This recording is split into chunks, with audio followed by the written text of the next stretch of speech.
So welcome everyone to our meeting tonight, and welcome to you, Thea, and thank you for joining us from Cardwell. And we're really looking forward to hearing you speak about the Cardwell UFO Lights. And I just want to briefly let you know that Thea is she's had her own sightings, but she's also the organizer for the Cardwell UFO Festival that's coming up. Is it August, Thea? In August, yeah. Okay. Yeah, the second weekend in August. Great. Okay. And it goes for 3 days, is that right? 3 days, yeah, from Friday the 6th to Sunday the 8th. Right. Of August. So thank you for joining us. And let's just start off with you. How about you start off with, I know you've had sighting when you were young. Why don't we start from there? Oh, thanks, Cheryl, and thank you for the invitation for tonight. So my first experience was when I was quite young. I was probably, I'm trying to remember now, probably around between 8 and 10 years of age. And we were camping over on one of the islands across from the mainland here. It's a popular camping spot on one of the nice islands here. So there was my family and friends of the family, and every Easter we would go over and camp there. And one particular weekend, I was up late with the adults. All the children had gone to sleep, and all the parents were up around the fire. And I spotted some. It looked like a falling star, is what I thought it was. And so I pointed up and said, that there's this falling star, and everyone's looking up at it. And then what happened was it came down and stopped falling. And so that's when everyone was, I can remember everyone saying, oh, it's not a falling star. Like, what is it? It hovered down for a while and then fell very quickly into the ocean. And some of the men, being brave souls that they were, decided they were going to go out in the boat to go and see what it was. And then we saw it come back out of the ocean. And that's when the adults, I would have to say, freaked out. And the men decided they weren't going to go in the boat and have a look. And so that was my first experience. And it was something that, that we've spoken about all of my life until both my parents had passed away. For many, many years, my father wouldn't acknowledge what he saw. It wasn't until later in his life that he actually did admit that, yes, he did the same thing that the rest of us saw. So that was my first experience. And then it was pretty much in every decade of my life, 20s, 30s and 20s and 30s, and then in late teens, that I saw what I think is the same thing that I've always seen. And a lot of the locals have coined it as the Cardwell Lights. It's two lights that go along the sky parallel to each other. Most people report them as orange lights. Some people have reported them as flickering lights, but they'll go along for some time and then they'll shoot straight up into the sky. And there's only ever been a couple of recordings of them with phones. Obviously as technology has advanced, people have been able to capture or tried to capture the lights.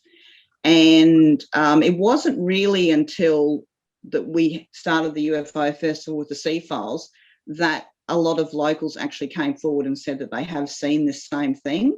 They had kept it very much to themselves. So we've had a few, over the decades, we've had a few people saying that they've seen it, but it wasn't until the Sea Files came about that people actually openly said that they'd seen these lights.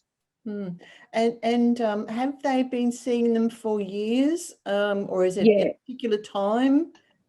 Well, I've been trying to put all of that together and try and work out, is there a pattern? Is it at a particular time of the year?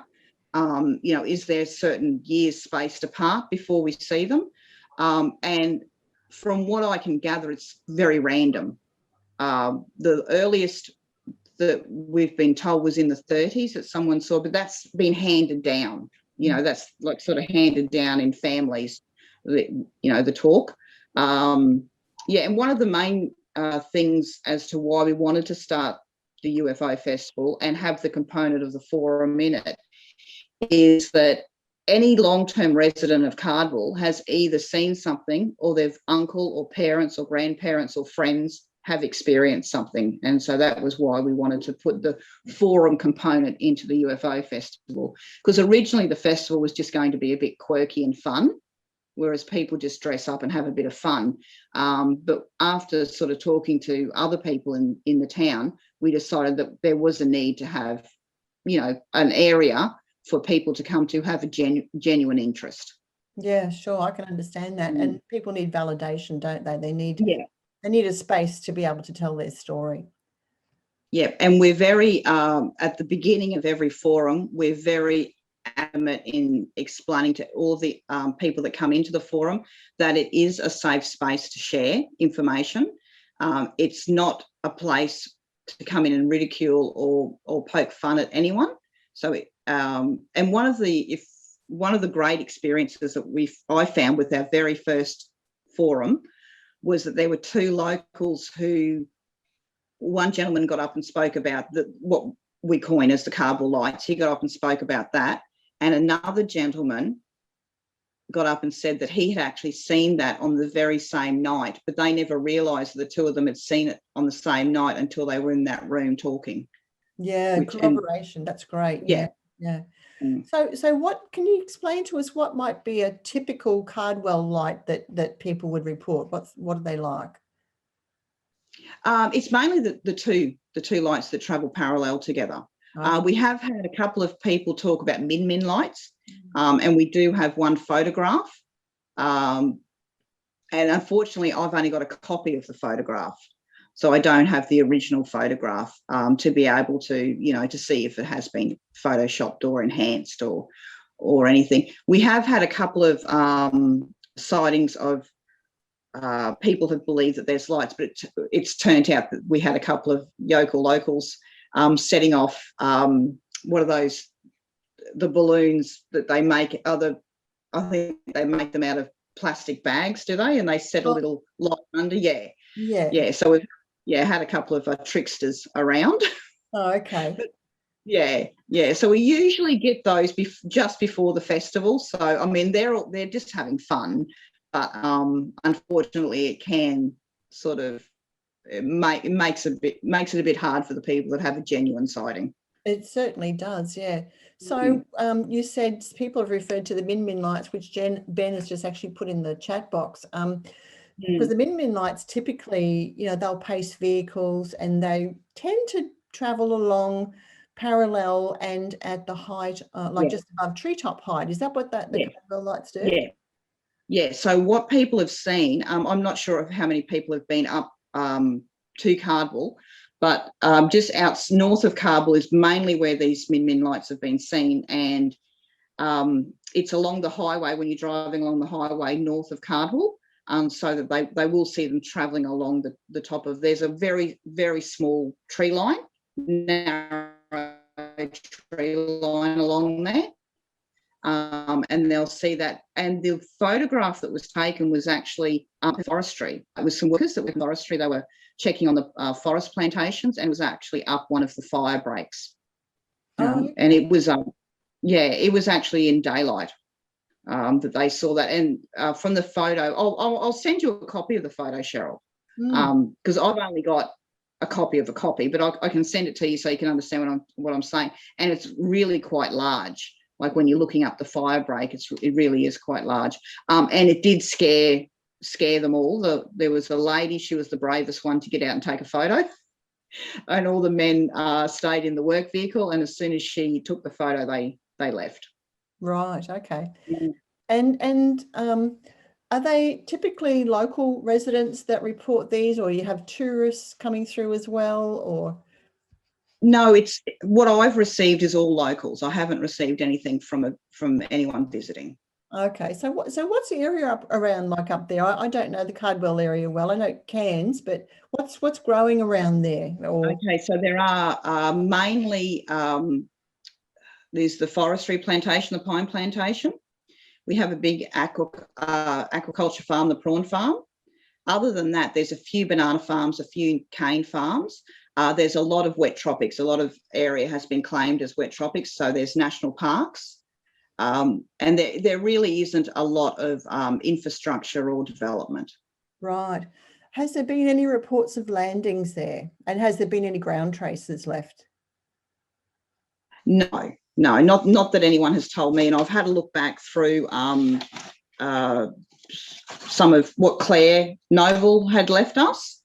I had a look back through that, and there wasn't really anything around the Cardwell area, but there has been in Tully and Ingham, which is north and south of Cardwell. Yes, yeah. Yeah. In Tully they have the ground traces. The Tully nest. Yeah. Okay, right. Yeah, we've got some of Claire's files here as well. Her daughter sent them down to us too. So Deborah's just asking in the chat, when you've had your sightings, did you notice any feelings before you had them, or do they come totally out of the blue? It is very interesting that's a very good question, because usually before I do have a calmness that comes over me, and there's only been twice that I've ever seen these lights with someone else. The first was with my parents and friends, but I believe that was a completely different sighting to the others that I've seen. The others that I've seen have always been the two lights and shooting up high. Every time I've seen them, of course, I talk to my brothers and sisters, and when my parents were alive, I'd speak to them about it. And then, I talked to my now husband about it as well. And there was one time when we were driving back from my parents' house, my two children, I've got an 18-year-old and a 14-year-old, and I did see them when they were, I think Cashy was probably about a year old, so that's quite a while ago. And we did see these lights. I did feel the calmness. My children would normally stay awake in the short distance from driving from my parents' house back to our house. When the lights were there, I looked in the back seat to say to the boys, look, these are the lights that Mum sees. They were both asleep. My husband was driving the car, and I was saying to him, look, that's the lights. I see, that's the lights. And it's almost like he was in a trance just driving. All he did was look and then go back to driving. The entire time it took us to drive back home, which would have been about 10 minutes, I would see the lights and then I wouldn't see them. And then just before we got into the house, they shot up into the sky. And as I opened the gate and he drove the vehicle in, I was really quite angry because he didn't acknowledge that he'd seen the lights. And when we got home, he didn't understand how we got home. He didn't remember the trip. He did not remember the 10-minute trip in the car. So that's not atypical, is it? It's it often often have reports from people saying similar things, that their partners were in a bit of a trance state. Yeah. Even I was with one of my reports. Deb's just asking about, have Indigenous people in the Cardwell region shared any stories of visits? I have spoken to the traditional owners here. They do have stories, but I've been told they're not for public. And we do, so they do talk about, there is one story actually that they do share. It's about the Bargoo. If anyone's driven through Cardwell, you'll see that there's 3 very nice sculptures of Bargoo, and it's about the fire starting. And the story is that the fire came down from the sky, and there's always someone within the tribe who's in control of keeping that fire. And so they've got the Bargoo, which is a piece of wood that that they rub the other stick to make the fire, and that they believe holds the spirit of the fire in the Bargoo. So that would probably be the closest or the only story that comes from the sky. But there are stories, but they have said that they're not allowed to share those. Yeah, I think from memory, Rex Gilroy talks. He has a report in one of his books from Aboriginal people about a large egg-shaped object came down and crashed onto the ground, and the people came out, and that was where some of the Aboriginal people came from, which is really interesting. Yeah. So what about the fishermen in that area? You get reports from them? Yes, we've had a number of reports from, it's mainly the older fishermen that have since sort of retired from fishing that have seen what they say are things coming out of the ocean. And that is around near our big island, which is Hinchinbrook Island, and the entire island's a national park. There's no infrastructure on there, and there is a walking track on there, and there's only allowed 40 people at a time on that island. So there isn't any machinery or anything, or landing strips or airports, airstrips or anything like that. So the fishermen have reported, but again, they're very reluctant to officially report anything because they're concerned of being labelled as wacky. But there's 3 fishermen here who at different times have said that they've seen something, and that's what they say. They say something, and when I try and get more of a clarification of the description from them, the best they can say is something coming out of the ocean. Coming out of the ocean. Yeah, not going in. Yep. They've all reported it coming out of the ocean. Right. Okay. Because I was going to ask you about if they've ever reported seeing unidentified submerged objects traveling underwater as well. No, I haven't heard. No one has said that. It's only just the coming out. Right. Because Cardwell is actually located on the coast, isn't it? Yes, right on the coast. Yes. Right on the coast. Okay. Right. Yeah. Right. So what about some of your other sightings that you've had? Would you like to tell us about some of those? For my own personal sightings, or from other people in Cardwell? Both. Well, this isn't really a sighting. It's more of an experience, I think. In my I'm just trying to think where I was living. That gives me an indication of my age, where I was living. It would have been in my probably mid-20s. There was probably mid-20s to 30 years of age. I did have some experiences of what I felt was personal contact, in that I would wake feeling that I had actually been somewhere and come back. And then there was one particular time I remember waking from bed and I actually looked out the window and I could see in the distance figures walking away, and where we lived was remote. There was no one around us. So it wouldn't have been neighbours or anything. But with all of those, I've always felt I never had enough information to actually say what happened. Yeah. Yeah. So I wanted to ask too, have you had any like people from the military tell you about their experiences? From the military? No. We had a retired, because there is the military training base in Tully. Yeah. And there was one guy who he's retired now, but he was training up there, and it was more about not really aliens, but more about the hairy man. Oh yes. And so they were doing night maneuvers, I guess you'd say. So they had their night vision goggles on, and they had to, I think the idea was that they had to capture each other or something like that. And so the exercise finished and they all regrouped and were talking, and one group said that we saw you down at whatever point it was, but they weren't at that point. And from what the story is that they all believed that there was someone else there, but no one can get in to that area. Right. And a couple of the guys actually think that may have been because there has been reports of the hairy man up in the hills and around the area. Right. I'm just trying to think. There was another gentleman. He's retired. He's another retired military guy here. Not military, sorry, police officer. And he was looking. There was a guy who went missing in Cardwell. Then they did locate him probably 3 or 4 days later. He just came back like you just say, walked out of the scrub. And he had reported about being abducted.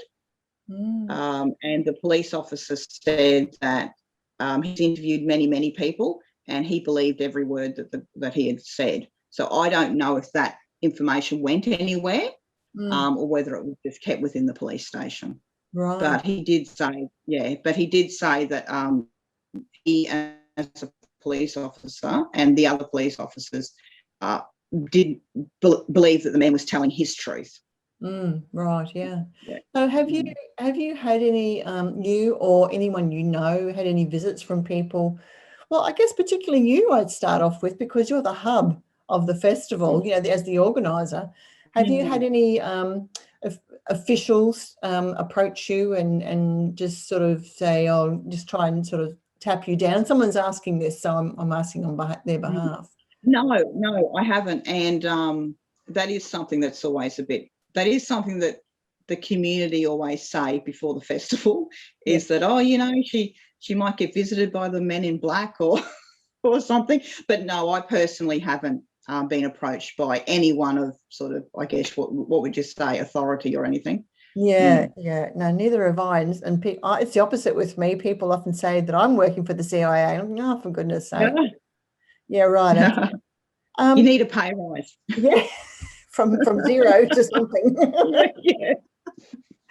So you said before that the lights, they travel in pairs. Are they both the same size? What I've seen, other people have said the top one is larger than the bottom one, but what I've personally seen is they're always the same. Okay. Well, they look to be the same size. That difference in size could be because one's closer than the other one? It could be, yeah. Because we have to, you know, a few of us have talked about this, and we're wondering, is it the same craft, or is it two crafts? Like, what would it be, you know? Because they travel at the same distance apart. One doesn't go up or down. They're always the same distance. And when they take off, it's like they take off together. So not that I know anything about aero, you know, flying or anything, but I would probably think, from what I've seen, it would be the one craft rather than two. Yeah. So you're saying the lights could be joined to one object? Yes, yeah. Okay. Now, with your own experiences, have you ever had any missing have you ever pursued that further? Yeah, I have had missing time, and it was quite scary when I realised how I had missed time. Actually, no, it's not missing. Well, I guess it's missing time. It's gain time, really. I used to own a hairdressing salon in the little town north of here at Tully, and I owned the salon, but I also worked full-time in Cardwell here. And so most nights I would, I'd finish work and I'd travel up and, just tidy up and things like that, get the wages ready and things, and then I'd drive back home. And it typically takes about half an hour to drive in those between the towns. Now, I left Tully at, I think it was around 7 o'clock, and I was pulling into my driveway at 7:10. And I cannot remember the trip at all. But it wasn't until the following day, like I recognised and understood that I'd done that trip in 10 minutes, but it wasn't until the next day that the whole severity of that hit me. I didn't question it at the time at all. And it's just not possible to have done that trip in 10 minutes. Right. Okay.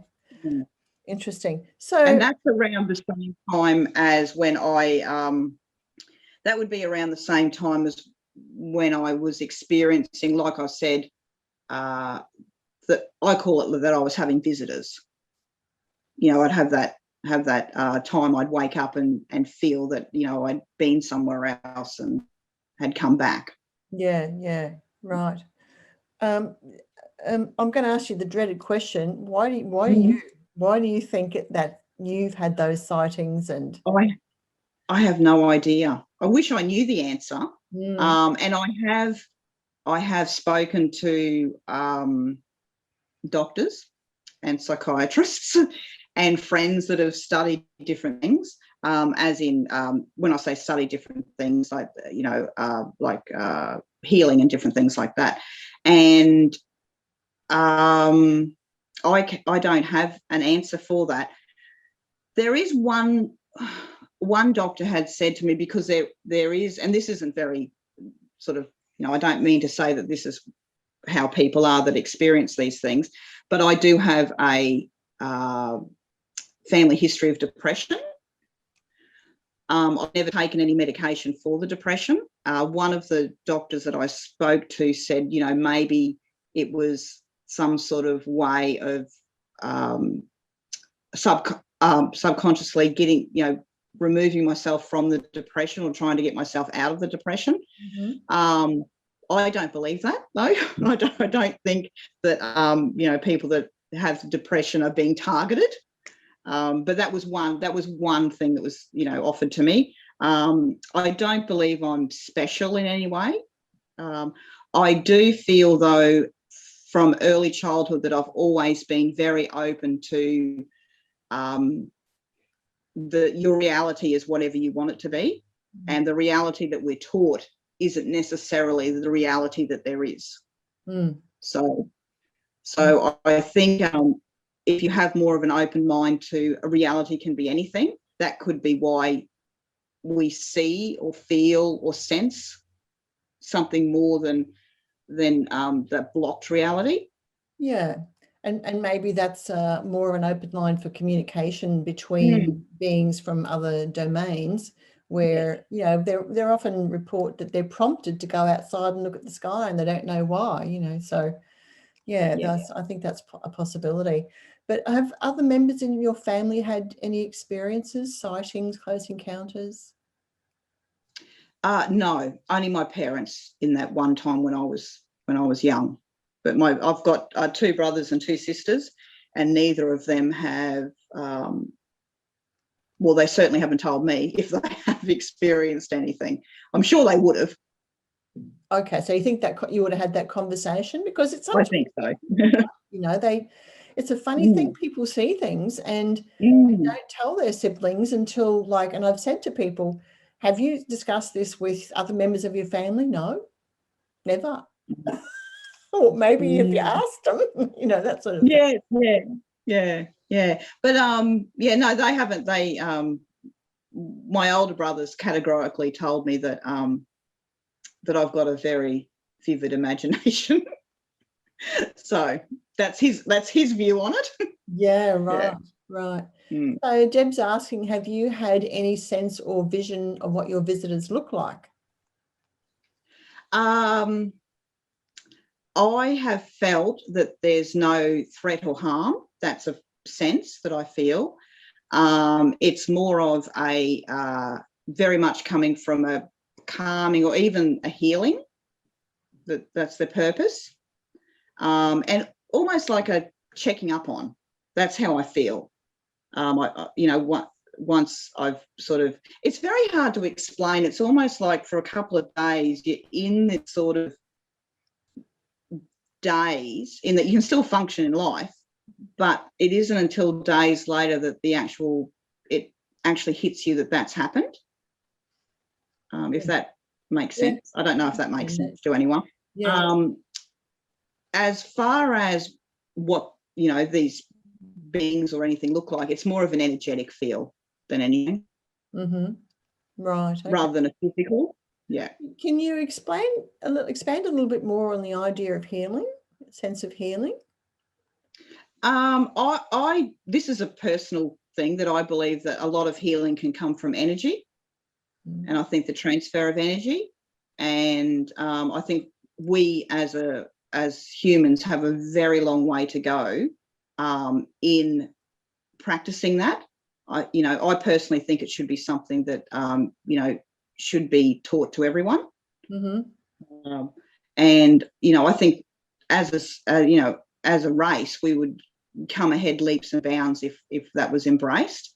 And yeah, part of me does believe that that's what's trying to be sort of prompting us in that direction. Yeah, because I'm certainly a believer of, I don't know how everyone else on the Zoom feels, but I'm certainly a believer that if there are visitors to Earth, it's not they're certainly not going to be destructive. I think they're wanting to help. Well, actually, that leads me on to my next question, really, because we touched on it briefly in our pre-chat about everything that's going on in the UFO field at the moment, with all the news stories that are coming out about you know, the objects that have been swarming around US warships and all that sort of thing. Like, do you find that all of this information that's coming out at the moment, is that having an effect on the amount of reports that you're receiving, or is it raising interest around the festival? It's raising interest. We haven't received any reports, but it's certainly raising interest, and which I think is a great thing. I think, you know, it's a great conversation to have with people. Yeah, and I think this is a very exciting time to be involved. You know, whether or not people firsthand experience things, but I think it's very good for everyone just to open their mind to the possibilities of what can be. Yeah. Now, you mentioned before that you don't think that any of these, let's just say it is a non-human intelligence and, you know, most likely extraterrestrial, you don't think that it's any sort of a threat. But I can see that what's happening in the UFO field at the moment, with the information that's coming out around these objects that are swarming around warships, that the idea of a threat is being used to lever the authorities into action, you know, because you're saying, well, we can't have anything that comes into our airspace and we don't know what it is. That's how we mean threat, right? But are you pretty firm on what your idea that there's no extraterrestrials out there that are going to be harmful to humanity? Oh, no. I do think, you know, there would be. You can't have, you know, it's the same as humans. You've got good and bad and evil and, you know, and peaceful. So there would definitely be. I think there could be threat, but from what I've experienced, I've never felt threatened. Right. Yeah. Yeah. And so I'm just wondering, have you received any abduction reports? There was, and I think it is in Clare. I'll have to have another look back through. I think not recently, but I think there was an abduction report around Murray Upper, which is just, you know, 20, 30, like 20 minutes up the highway and another 20 minutes inland, of she was an Indigenous young teenager at the time, and I think that was in the 60s, but I'd have to have a look back. I haven't heard of any other. Oh, so none in the Cardwell, reported in the Cardwell area? Not to me. Okay. No. Oh, that's interesting. Right. Yeah. Right. Yeah. It might have been reported like to yourself or, you know, or other people, but no one's come to me to say that. Rightio. Okay. Right. Have you received any messages from these, whatever they are, that you sense have been around you? No, I don't think I have, because I was like, it's the couple of days after these occurrences, I am quite hazy with what's happened, and I think what I probably need to do is, I think I need to start working on sort of meditating and getting myself in a state that if it does, you know, for the next time that it does happen, that I'm more aware and that I can, you know, because, and this isn't, like, I always say this, but it's not an excuse, but I do have a very busy life and I tend to have a lot cluttered up in my head, and I really think that I need to empty that. Yeah. Yeah, I think that I do need to focus more, but I never know when this is going to happen. So if I had a diary, if I had some diary dates, that'd be great. Yeah, you do have to make space in your mind, room on your hard drive, basically, to be able to receive. If it's always cluttered up, you don't have that buffer, do you? That sort of space. But have you actually tried to be like proactive in communicating, trying to communicate yourself? I have, but I feel that I need to do is probably join a few other people with that. I've only ever tried on my own, and I don't know what it is, but I do have a resistance in reaching out for that. But I think what I'm going to have to do is, just get over myself and try and do that.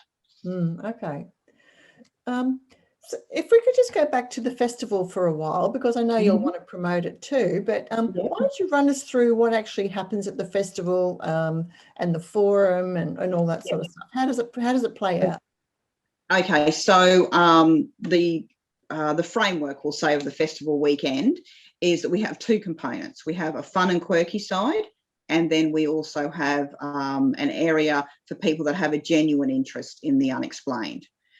So the fun and quirky is everything you could imagine, people dressing up. We have a foreshore party, we have bands, bar, lots of children's activities. The whole town dresses, the shops dress themselves up, with aliens. We have little sort of activities throughout the town and things like that. So there's all that fun stuff that goes on. And then, so that's from the Friday night. So we've got a couple of licensed establishments, like at the pub and the country club. They always theme their Friday nights towards aliens and UFOs.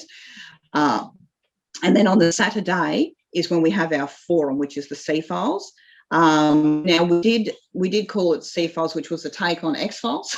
Oh yes. And also C for Claire as well, because we wanted to sort of show that all of Claire's work is still quite valid, and she was very instrumental in opening that up for people to actually report things in the area. Just for those people who aren't aware, you're talking about and join late, you're talking about Claire Noble, who is the late UFO researcher from that area. And so what we like to do is we try to get some key speakers. We've had Rex Gilroy for the last couple of years. We've had Ben Hurl a couple of years. And last year, we did have the forum, but unfortunately we weren't actually able to get any speakers because of COVID. So we weren't actually able to fly anyone in. We did have one local gentleman that spoke. He's actually moved here. He was living in Cairns and he's moved down here. I think he'll be speaking again. And then we're always, this year what we're trying to do for the forum is, because of COVID, like we were speaking earlier before we came live, was that we may actually open it up to Zoom for the forum. So if people can't physically be here, they'll still be able to enjoy the forum. And we're hoping to have speakers that can join through Zoom. If not, maybe have some pre-recorded video of different people. And we're always looking for anyone who wants to come and be a speaker.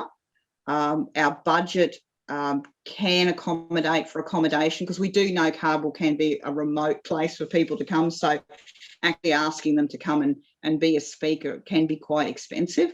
So we have, if we can find sponsors, we can pay for flights and accommodation and meals and things like that, which we are willing to do if people want to come and be a speaker. And if anyone's written any books, it's a place to come and showcase your books. And then we also, at the end of the forum, we have open mic where people can actually talk about their experiences. And we get some really quite some good conversations going then. And do you document any reports? We do have a policy that within the Sea Files, no one is actually allowed to, during the open mic, there is no recording allowed in there. And then if people want to come to us for us to record that, well, then they can, or we will pass on, like with yourself, like where they could probably contact you if they're not comfortable in reporting it to us. Because some people, because we know them, they might feel a bit, but during that open mic, we have a very strict policy that there's no video or a voice recording happening. Yeah, naturally, but some people like to have their reports documented for posterity after they pass away. We have videoed the entire forum before for ourselves, but I don't know why, whether it's the gremlins, I'm not sure, but it's never worked out. So I don't know what's going on there. So we always have the video set up, but I don't know. So are there any videos available? Like, do you have a YouTube channel for the festival that people can? We do have a YouTube channel, but we, because there is actually only 3 of us volunteers that run the whole thing. So we are very light on expertise in that field. We do have a YouTube channel, which we really need somebody who is dedicated to actually, monitoring that and getting things up. And because now, like we was talking about before with the whole COVID thing, it's really opened up that online space. And I think we need to really step up our game for the festival and really start looking seriously at the online. Yeah, I think so, because you'll have people tuning in from all over the place. Mainly in Australia, but from everywhere, really. Because I don't think there's too many festivals that happen in the world, really. No. And also one of the main reasons why we started the festival was the first one was back in 2014, and it was actually part of, we did 10 different events for the year, because Cardwell turned 150 years. It was 150 years of white settlement. And so the council had actually offered money for us to put on a weekend festival. We had a town meeting and tried to work out a formula, for what we're going to do for the weekend, but there were too many ideas to put into one weekend to showcase what Cardwell is. And that's why we came up with 10 different events. And the UFO Festival actually had the biggest attendance and the biggest media coverage. So we decided that we'd turn it into an annual event. And so from the very beginning, it was sort of seen, the festival was sort of seen as economic, to bring money into the town, but we as the as the organisers and workers understand now that it's so much more than that, especially the forum part of it. Like the quirky festival's always fun, and that does bring people into the town, but I think the forum is something that we're really going to have to look at taking online. Okay. So you'd be working closely with council representatives with the festival. Now, are they on board? Have any of them reported anything, having experiences to you? No, they haven't, but they're all very keen to see the festival continue. Apart from economic reasons, though? I think a couple of them. There's one particular councillor, he's his first year in council as a councillor, and he's very keen to ensure that it keeps going, and more so the forum side of it than the festival. So I would think in time we may get some more information from him, I think. And he was a farmer. Okay. So you have other types of experiences reported from that area too. We were talking earlier about the hairy man, small hairy man, and you have Yowies there as well, Yowie reports. Yeah. So that's what we say, the same, Yowie hairy man. Oh, okay, right. Because I thought there was a small hairy man as well. Yeah. Oh, the pygmies. Yeah. Is it the pygmies? Yeah. So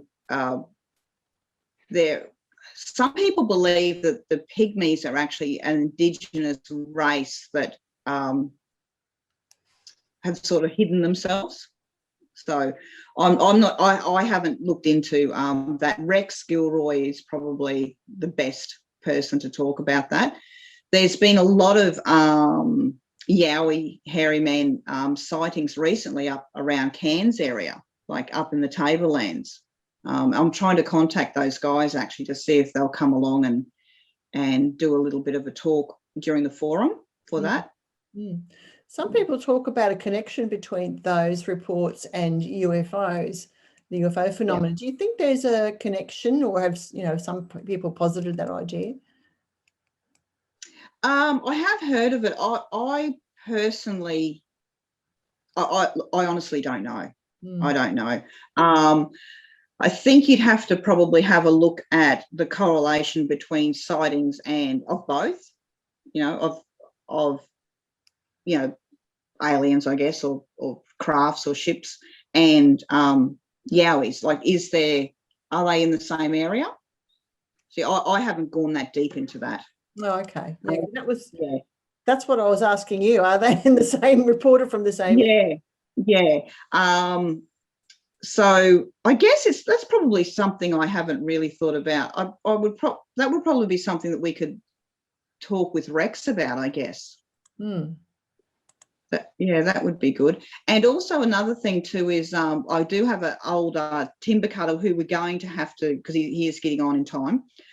We had what we call it's a Currama Range Road. It was a highway that was cut up through what's now the Wet Tropics National Parks during the war. It's a big road that's been cut up, and it created a lot of work during that time with timber cutters, and there was a lot of reportings of hairy man and yowies in that time. One of the old timber cutters said that he stumbled across something very similar to the Stonehenge up there. He knows the location, and we've been trying to get him to take us back there to see it. There's been a couple of other timber cutters who have said that they've also seen that. There's only a handful of people that have said that they've seen it. And I have heard that there is, like a connection between a Stonehenge type structure and aliens. So I'd really like to be able to find that. It is in National Park, and it does, there are some, you'd have to get permission from the local Indigenous group, the Girramay people. So I'm working on that, whether or not we can actually go and have a bit of an investigation up there. Thea, what about animal mutilations from that area? Because I've received a report a few years ago of Aboriginal people had reported mutilations in kangaroos. And have you heard anything like that up there? I do remember there was something in one of Claire's files, and I think it was in the early 70s or late 60s. I'd have to have a look back at the notes, but that's the only thing that I've heard about in the area. Right. Okay. And what about, someone's just put a question here. Is Cardwell aware of the report ordered by President Trump for the US intelligence agencies to provide next month an unclassified report on UFOs to Congress? Yes, I am. We're quite excited about that. Yeah, absolutely. Absolutely, Deborah. It's an exciting time to be involved, that's for sure. It is. To see it rolling out the way it is, and so fast. It's amazing. We'll all be tuning in for that one. Yeah, and I think that the interesting thing about the report that's due out next month, I think it's the 25th of June is the date that it's due, is that, so far the US government, world governments, but let's just focus on the US government, they have consistently denied any knowledge and or interest in the UFO subject, no evidence for it, blah, blah, blah. And now they're, they've painted themselves into a very small corner with that, or big corner, I should say. And I'm just wondering how the heck they're going to get out of that without saying, oh, sorry, people, we lied to you all these 70 years. And actually we've known about them. And yeah, even Obama admitted it the other day, even though it was in a... And I do have, now this is cool. I don't have any facts for this. This is purely my speculation on this. And I'm going way into conspiracy theories here. But I wouldn't be surprised if by June 25th is when it's meant to be all coming out. that we have a massive lockdown around that time, and I mean globally lockdown, because I think if not only just the American government, if really all the governments have played a part in keeping things quiet and not being truthful with a lot of things that have gone on. I mean, there's probably a lot of sightings that can be explained away, but there's certainly a lot that I think can't be. And it's going to be very interesting to see how the governments control the reaction of the greater population. Yeah, and I think that's why it's being dripped out at the moment. But mind you, it's been it's been fastly dripped out, though. It is. It is fast dripped. Yeah, and I don't know if you saw it, but this morning there was Jeremy Corbell and George Knapp were on Mystery Wire, and they were saying, Corbell was saying that there were 9 US warships. Each of them had a hovering UFO stationary above them, and there were swarms of objects going around the warships, like they were at times almost trying to provoke a response, not necessarily a threatening one, but to see if there was a display of the armaments. I guess testing the water, so to speak. Yeah, I also think I believe that they're actually not sort of testing the waters. I think that they're getting ready for, if something does happen, to stop the humans from launching anything. Not that to stop them launching it at them, to destroy them, but to wreak havoc on the rest of the world. I know that's very out there for people, and I know I do have some different views than a lot of people in the intention of what I'll say what the aliens are coming here for. I still do. I really don't think that that they're coming to take us all hostage. So Deborah's just saying, or the internet goes down for a few days. That's a possibility, Deborah. I think, down, wouldn't it? Yeah, I really do think that there's going to be something. I mean, it could be similar to what was it, the Y2K? It could be a big fizzer. Who knows? But I wouldn't be surprised if there's some communication goes down. There's some new strain of COVID, and that's so terrible that we're all thrown into the massive lockdown that the biggest lockdown that the world's ever seen. So I could be being a bit negative, but well, we're living in times of the unexpected, aren't we? I mean, who knew a pandemic? Well, someone may have, but who expected a pandemic? Pandemic. Going back to the reports that you may have received, do you ever get any reports of craft close up from other people with good descriptions? I haven't personally. I've heard it through secondhand information. The one that I think people mainly seem to be talking about is elongated silver ship that is silver with not a lot of lights attached to it. Very almost like a bullet, if you could imagine, like an all silver bullet. Yeah. Okay. So, and of course, there's always been there's been ones that illuminate the whole area that that people are standing, and that's mainly around cane fields or some sort of agriculture, sort of out the back blocks of cane fields and things like that, and they're mainly around the Ingham area, which is south of us, and that's a big cane farming area down there. But I don't think that would probably be the majority of what I've been told when people explain a craft. Okay, right. So So, like when you can see something, from what I'm guessing is when they can actually see it with their naked eye rather than having to zoom in on anything. so it's been a bit quiet around Cardwell, except when the festival comes. Yeah, it has been. It has been quite quiet, and which has been a little disappointing, really.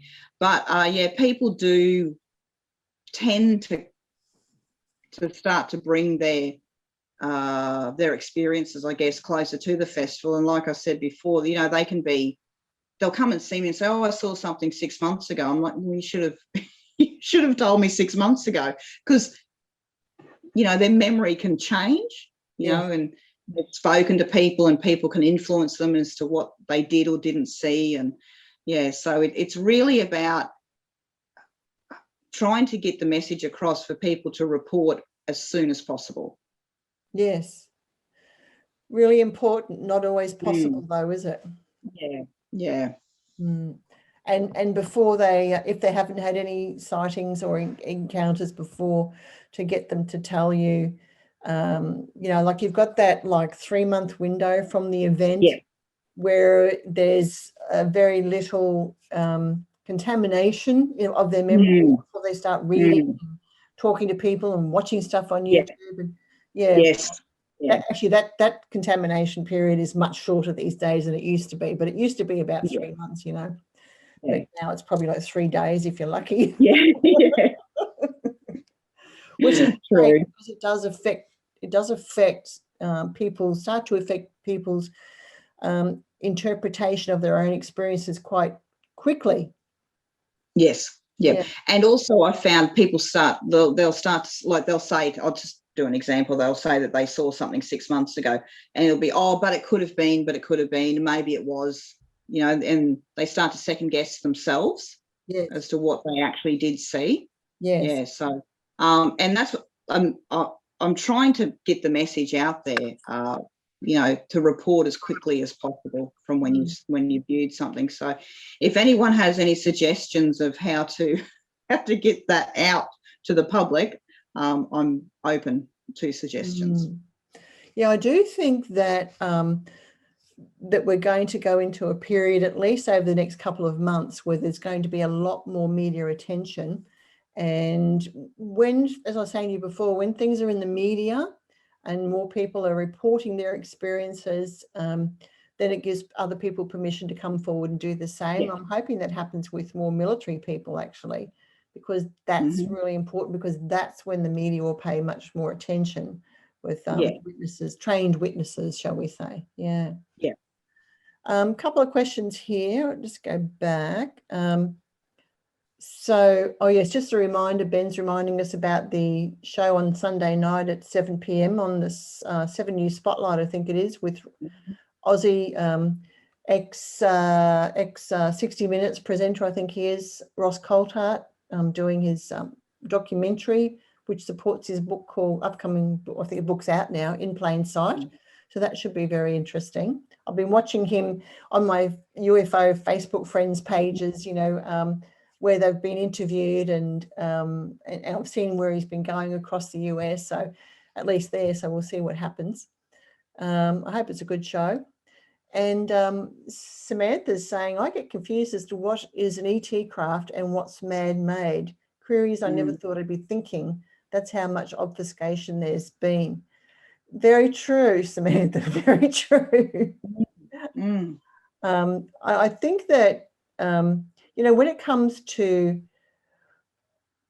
when we have reports of UFOs that go from horizon to horizon and they don't make a sonic boom, like within 2 seconds flat, that's when you can pretty much safely say that it's not our technology.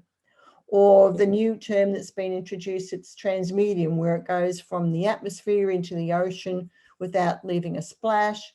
And there's no wreckage of the object that goes into the water at a high velocity. That's obviously not ours as well. We don't have anything like that at the moment. I don't think we ever have any secret technology like that at the moment. I've heard a few people talking about that who should know, and they say no. So yeah, it's not always easy to know. But I think that the objects that were swarming around the US warships, they were not ours, because those warships have technology that can deal with drones, you know, drones of some sort of adversarial technology. They weren't that. They could just knock those out easily. So they weren't that.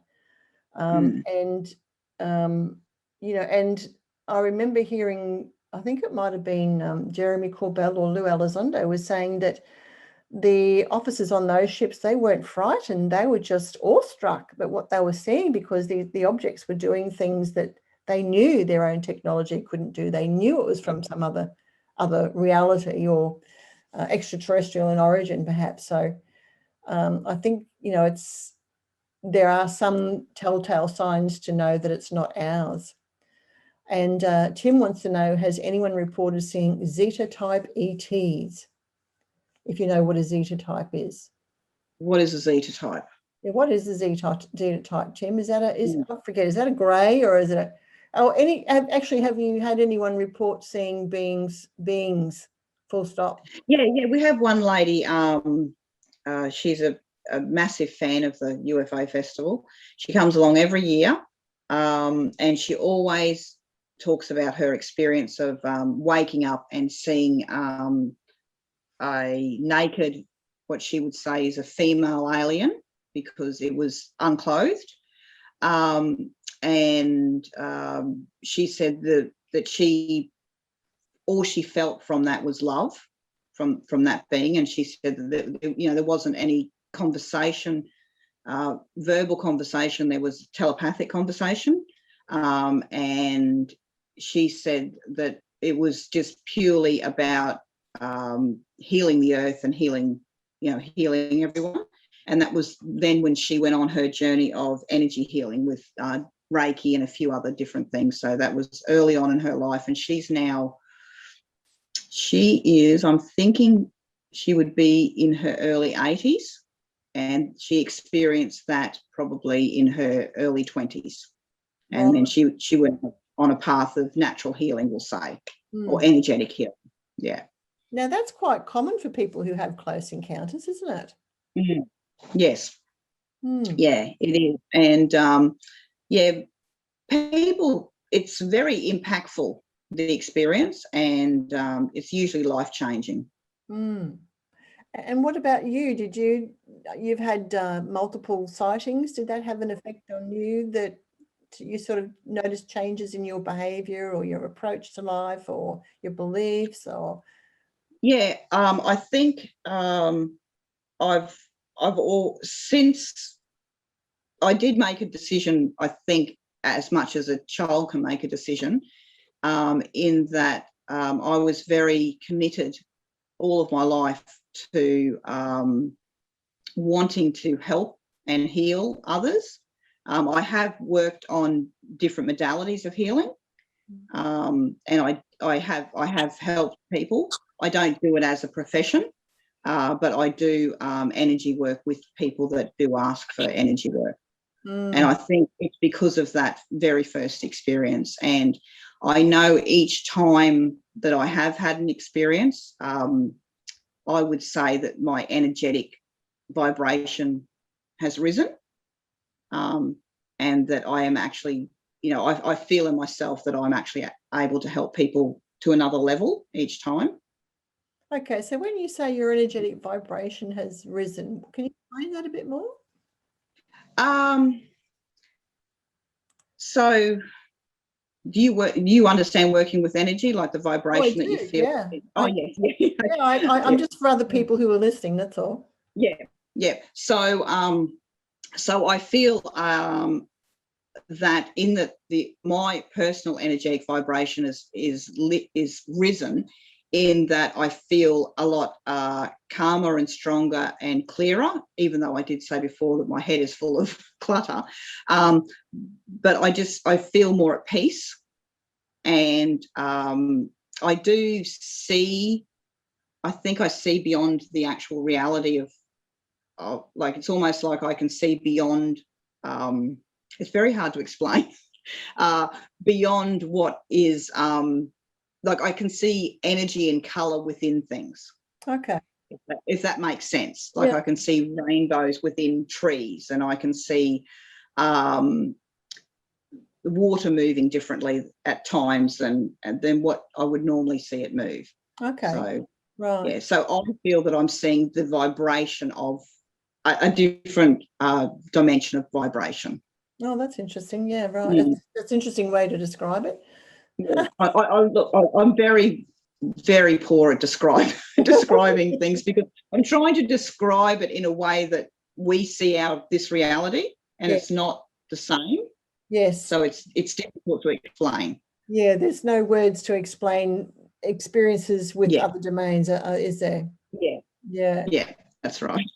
So to come back down to earth for a minute, Lena's just commenting, it's interesting that in 1989, Bob Lazar reported working on extraterrestrial, whoops, someone's put another question in there, extraterrestrial vehicles with capabilities exactly like what the military are describing today.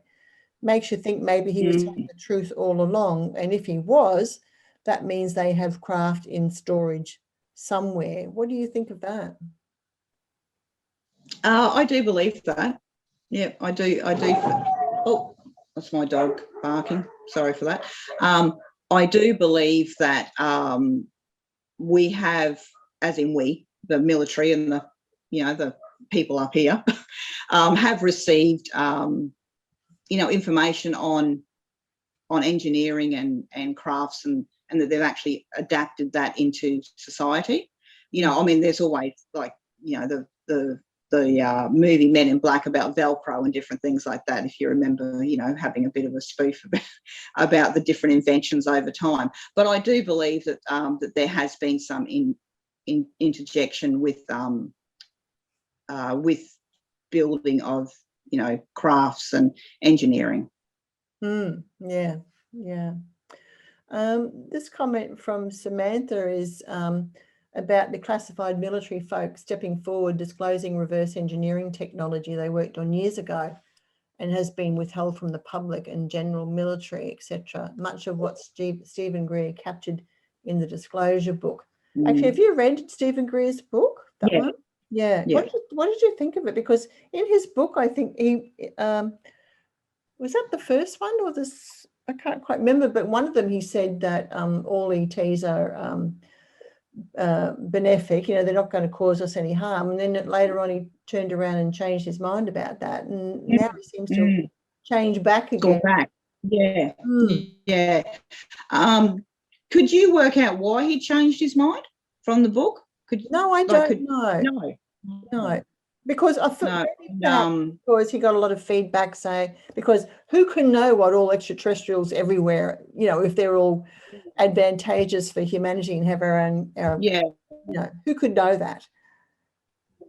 Yeah, what do you think? I certainly don't think that all. Yeah, I certainly don't think that all species of aliens are, angelic and beautiful and just want the best for us. I think there are, there would be some that don't. But I think we are lucky in that we do have the good ones looking after us. That's what I do believe.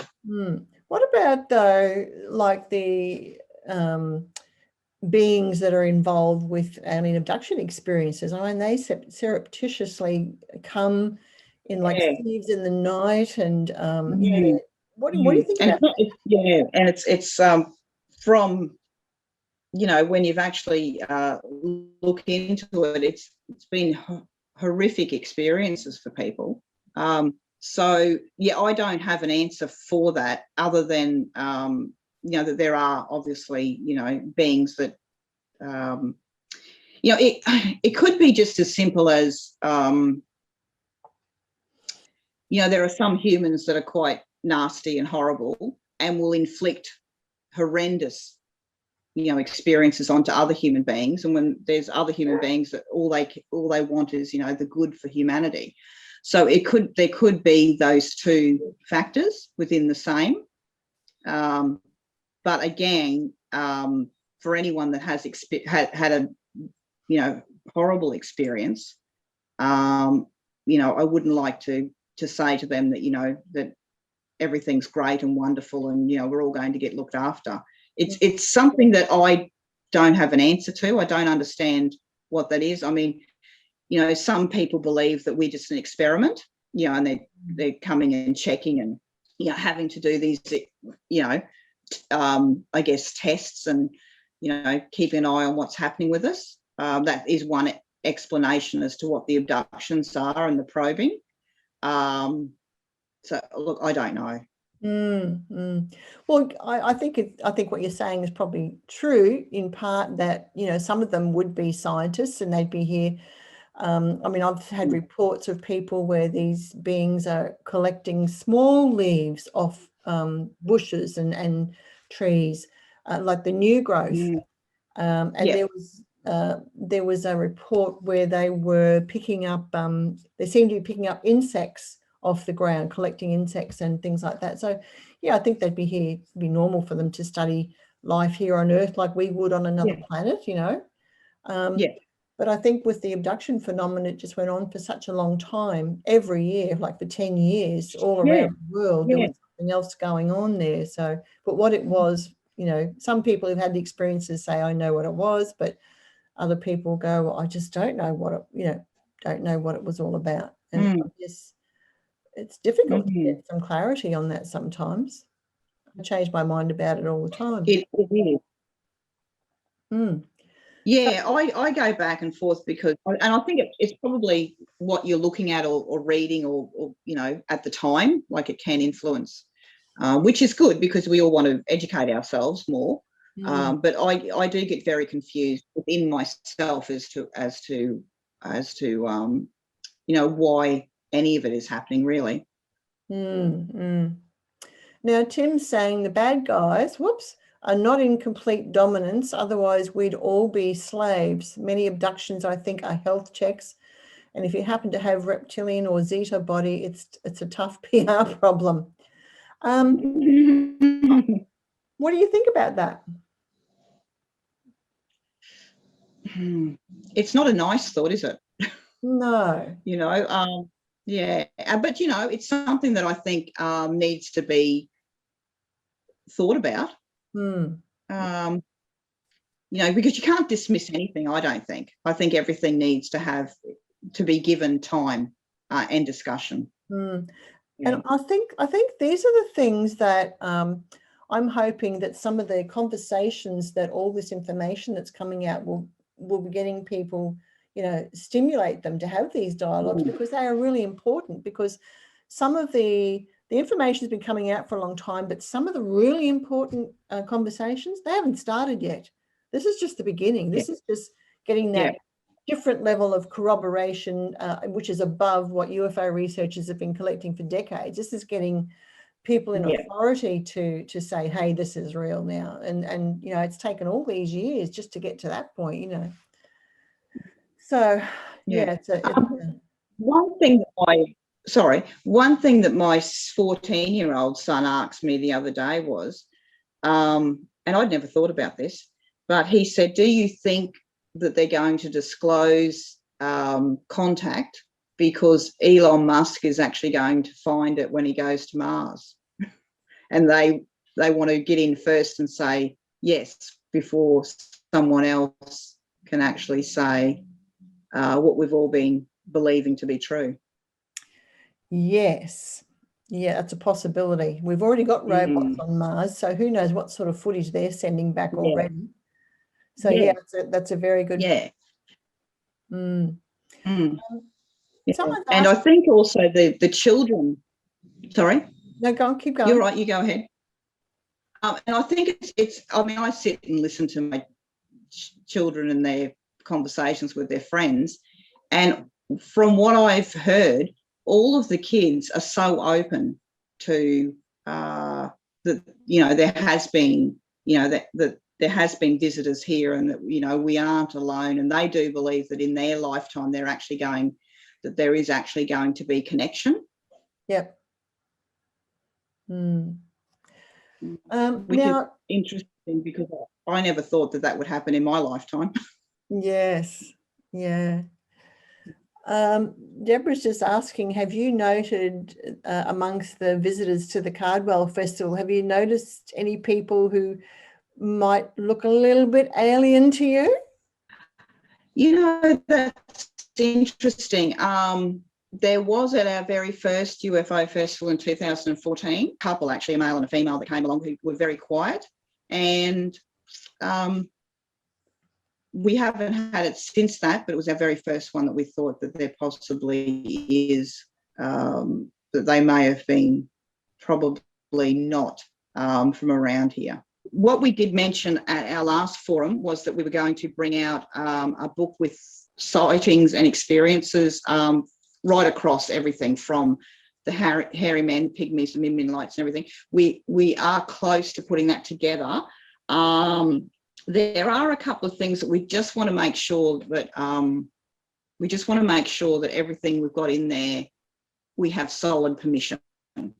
But thank you so much for joining us, and it's been really good to talk to you actually and get to know you.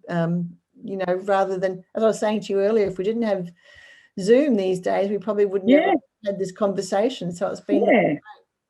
So no, it's been great. Give us the dates of the festival again, the Cardwell UFO Festival. So it's from Friday the 6th of August to Sunday the 8th of August. Okay. Now, do you have a website? Yeah, we do have a website, and I've been badgering my webman. So he did take it. He took it down to update it, but he hasn't put it back up properly. But I have been assured it will be up on Sunday. Oh, good. So great. Yeah. So everything will be on there on Sunday. So it's just simple. It's www.cardwellufofestival.com.au, and we do have a Facebook page as well, which is just Cardwell UFO Festival. Oh, great. Oh, great. Thanks so much. No problem. Thanks for the invite.